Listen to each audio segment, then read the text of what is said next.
If you want to know the truth about adulthood that most adults will not tell you, then keep watching this video. And today we're going to be talking about all things adulting 101. Get comfy, have a seat, and you know what?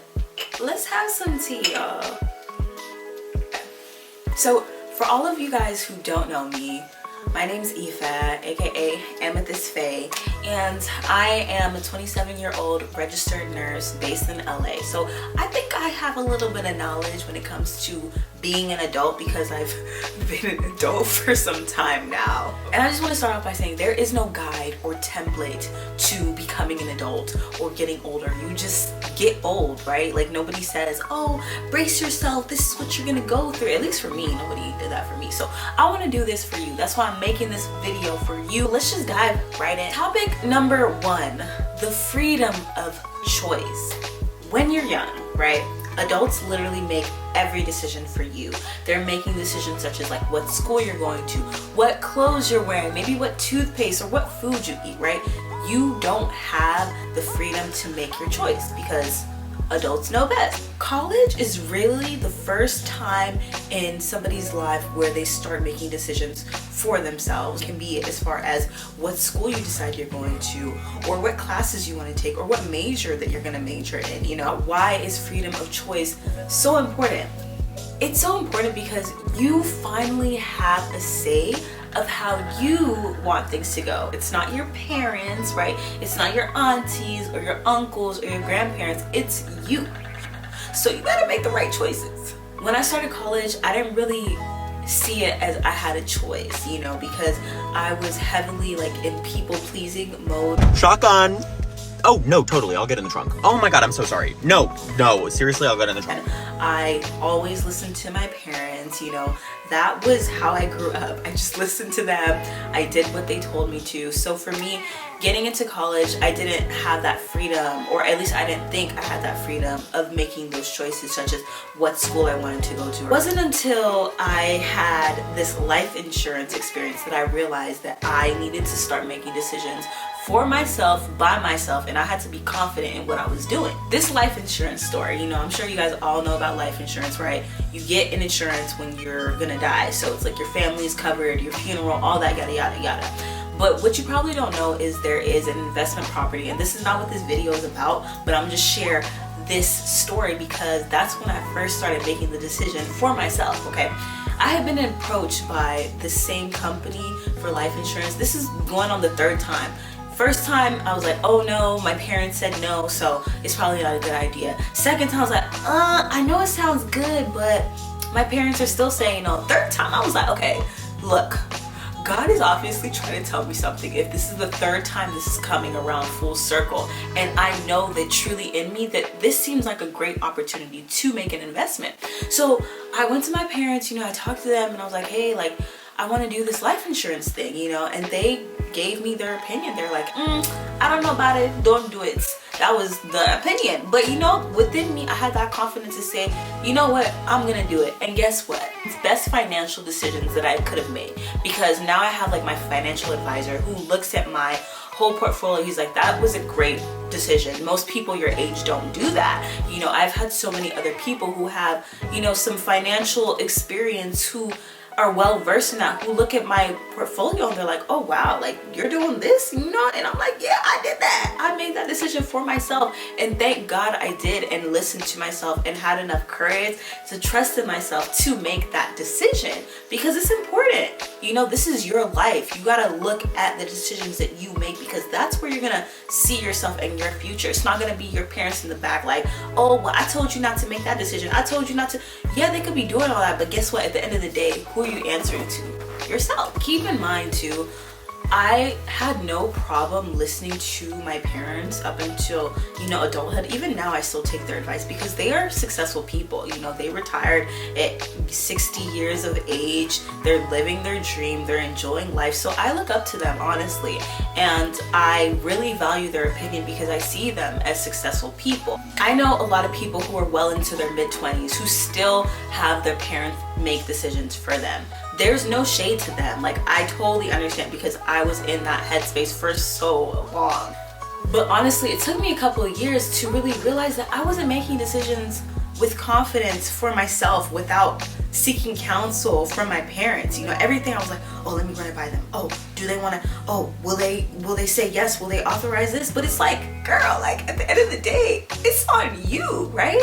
And the fact that I couldn't make decisions on my own for so long left me in this codependent like state where I would always rely on them. I'm always like hitting up my dad or my mom like, oh, how should I go about this? How should I do this? And guess what? That eventually led me into developing something called imposter syndrome.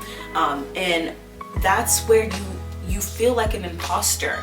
This happens in like your place of work. So I would show up as a nurse, but I'm feeling like an imposter because my whole career has been based on something that my parents advised me to do, you know, and that's nothing against them. So how do you start to make freedom of choice for yourself? What I would recommend is starting to make decisions as early as possible. The younger, the better. It doesn't matter if it's a small decision. Just making that decision builds that muscle so that you know and you start to learn how to listen to your inner voice and trust in yourself, because that intuition is there to guide us. Trust me, I know that it is scary, especially early on, because you don't want to disappoint whoever is there in the background giving you the feedback. You don't want to disappoint them, and you don't want to disappoint yourself, because you know now that all of that is on you, and that takes something. But I'm here to remind you, use that muscle, build that muscle, because guess what? It's one of the best tools that you can have into adulthood, that freedom to make your choice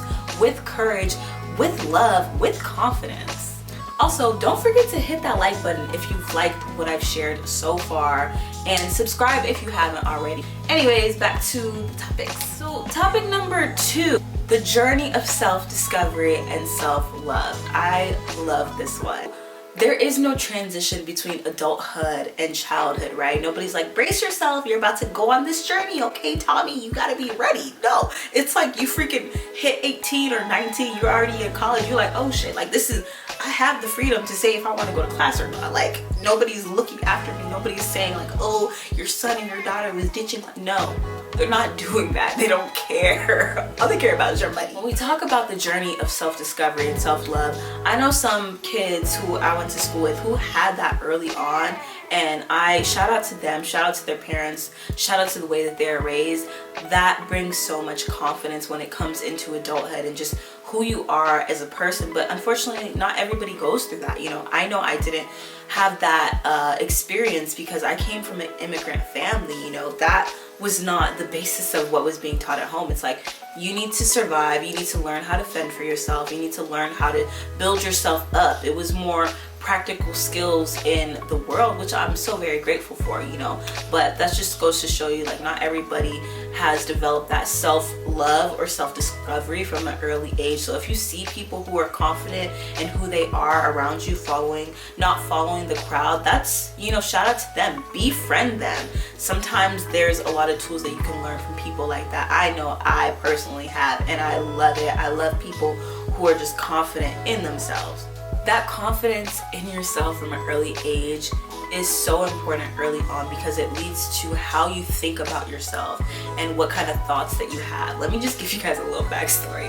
Okay, I told you guys I come from like an immigrant family, you know, so my parents weren't up to date with the fashion trends and what was going on. So I literally remember going to school in some Airwalks. Oh my gosh, like, it's so cringe. You just went to Payless because that's only where they sell Airwalks at. And if you don't know what Airwalks are or were, they're basically a company that makes spoofs off of like the name brand, like the Nikes, the Vans, the Converse. Like, they would make it look just exactly the same, but then they would have like Airwalk in big bold letters on the freaking back, so everybody knew that they were Airwalk and they were not the original. I remember getting clowned so hard the first time I wore Airwalks, and I was like, never a freaking again. Like, kids are so brutal, and like I said, I didn't have that confidence, you know, that space to say like, oh, this is what's happening and how to deal with it. I would literally like try to chip that freaking plaster off, and I'm like peeling that thing off because I don't want to go to school and be embarrassed. I didn't have that self-love. I didn't have that self-confidence in myself as I do now. If I would have had more confidence, I may have been bold enough at an early age to say, you know what, who cares? Yeah, I'm wearing some Airwalks, but I'm wearing shoes, right? My parents are doing the best they could. They don't have that fashion sense, but it is what it is. Like, you know, at least I'm still getting new stuff, you know, and my perspective would have been different if I would have developed those tools early on. You know, another important thing, I went through body dysmorphia. You know, I had an uncle who I lived with who kept calling me fat. Like, he would call me oroba, which means fat in our language, and that literally distorted the way I saw myself. You know, now that I see and reflect, I was not a fat kid. Yes, I was chubby, I had chubby cheeks and, like, you know, a little bit big, but it was like I was not fat, but I felt like I was the hugest thing in the room. I would literally try to hide myself with like hoodies zipped up. Like, I would literally just make myself feel small because of what somebody else told me and implanted into my brain, because there was no self-love. There was no journey of self-discovery and saying, you know what, let me actually confirm and see if these thoughts that I'm having that came from somebody else are even valid to what I feel. And they weren't. Fast forward, now that I have that confidence, it's so much different, but it took a while to be able to build myself up. And I feel like that goes hand in hand with adulting, because if you don't have that self-love, the thing is, you're gonna make mistakes on your journey in adulthood. There is no perfect life, perfect concrete plan. It just doesn't exist. Perfect does not exist. You know, so we really have to have grace with ourselves, and we have to have patience with ourselves to know that in this journey, we are going to change. We may have woke up one day feeling one way, and then a week later we feel another way, but we have to give ourselves grace to be on that journey and to love and have patience with that. And you know, at the same time, I can't blame my parents, right? Because they did the best they could do with what they had. They did that for me. You know, I'm so grateful and so blessed to have parents like that, because I could have been on a totally different path if they weren't steering me in the right direction. So now let's talk about some tools on how we can build self-discovery and self-love. Number one, meditation. I will always love meditating. I wake up, I meditate, I visualize. That's just a part of my day-to-day, because it helps me have that connection with my inner voice, my inner self, and to know and to reassure myself that I can do things. You know, another thing is journaling or reflecting on your life, on how you want your life to go. Visualization is huge. If you can visualize it and start to allow your body to process how that feeling is, chances are you are more likely to succeed on that, because you've already felt that feeling. So you are welcoming that energy in. You're not thinking negatively. You're not bringing down these goals or these dreams that you have for yourself. You're uplifting them the more that you visualize and see that. So that's a great tool. Another great tool is trying new things, because you always change. Every second of every moment, you are changing and transforming into something else. So give yourself the grace to be open-minded. Try new things. What you like today, you may not like tomorrow. What you liked yesterday, what you didn't like yesterday, you may like today. It happens. I want this to be a community where we uplift each other, we support one each other, we keep pushing each other, because F those people who don't want the best for you. Like, let's just leave them outside of our bubble and build this community where we can support and uplift one another. It's so important. So let me know in the comments, what is something that you are battling with when it comes to self-love about yourself? Topic number 3, and our final topic for today, is choose your friends wisely. I don't know who else has heard this growing up. I know that's something that my mom constantly told me growing up, because like I said, I went through a rebellious phase. What do you buttheads want? I had some, you know, bad friends who would steer me on the way. I may have been a bad friend. I have been a bad friend and have steered some friends in the wrong way, you know, and who your friends are is a reflection of yourself, because your friends are people who are going to encourage you to do things. They're going to expose you to different things that you weren't aware of. They're going to uplift you to different things. So it's really important that you choose your friends wisely. If you don't have friends who are in alignment with your same goals and aspirations and dreams, that's okay, but it's important that you guys have the same values, you guys have respect for one another, you guys have empathy and patience for one another. So those are reasons why it's important to have good friends. How to have good friends? It's like, you gotta interview your friends, you gotta talk to them, right? Not technical interview, excuse me. How do you choose your friends wisely, okay? You're gonna start by talking to them. get to know them a little bit more. You know, ask them things like, okay, who do you look up to? I think that's a good question. Like, who are you following right now on social media? Like, who is your biggest like person that you aspire to be or look up to?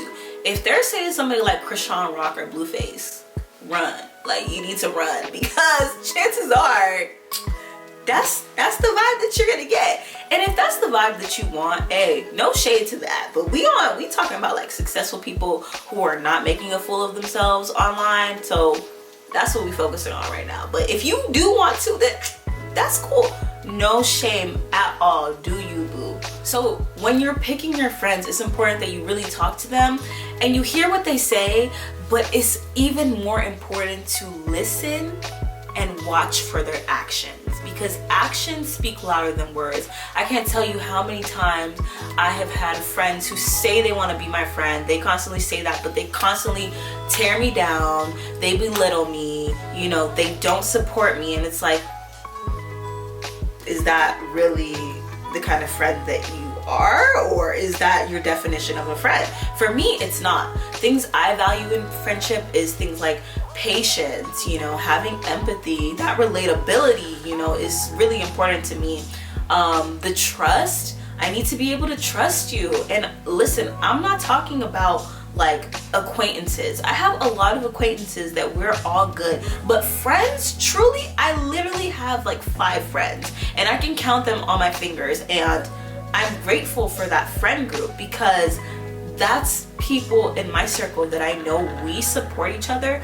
They support me just as much as I support them. I can come to them with a problem and not be judged, not feel like what I'm saying is inferior, you know? And I'm hoping they feel the same way, right? Because otherwise we would have had to talk, because that's how me and my friends are. We are real with each other, you know, even in those difficult conversations, we still have those conversations because we understand the importance of friendship, especially in adulthood. Listen, I know it can seem like a lot to navigate when it comes to adulthood.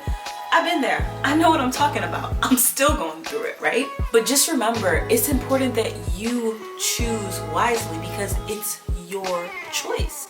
It's not anybody else's. So I really encourage you guys to make decisions today based on the life that you want to live tomorrow. Visualize a life of success for yourself, and just keep in mind that we're all human and we all make mistakes. Chances are the person that you're looking up to, that you are so confident in, has made mistakes on their journey, but you have to love yourself enough to give yourself grace and have the patience when it comes to those times when you need to be patient. Don't get discouraged down the road. I'll catch you guys next time.